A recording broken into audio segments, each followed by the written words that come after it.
Now for a look at what's got one Chinese blogger writing today. That blogger today is Jin Shan from Sina.com. He's a columnist for a sports newspaper called the Titan Sports. And today the blog concerns the plight of a former judo champion who has fallen on hard times. 22-year-old Zhuang Dodo won several city and provincial championships as a member of the provincial team under the sports authority in that province, Shanxi.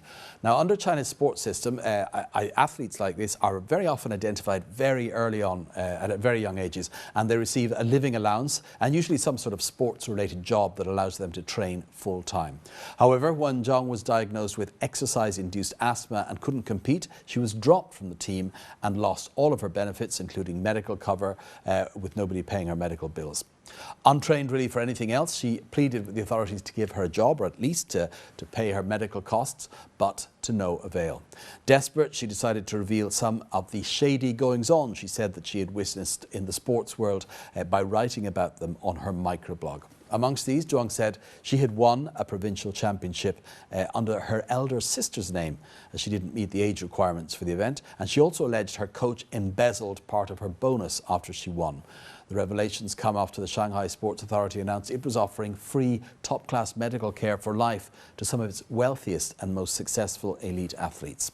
While the Shanxi Sports Administration has said it will investigate Zhuang's allegation, our blogger is more concerned about the wider implications of this stark contrast in fortunes amongst athletes. Zhuang Dodo's risky action is an act of rebellion after suffering serious wrongs.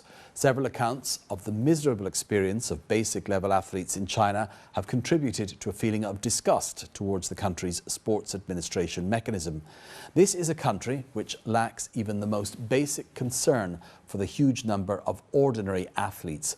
It is hypocrisy of the highest order to showcase the generous treatment of a handful of world champions to cover up the cruel conditions endured by the majority of this group. No one argues that champions shouldn't get higher pay and bonuses, but they shouldn't have privileges that others can't dream of bestowed on them. Of course, this is not the responsibility of the champions. It's the sports administration officials who should be called to account.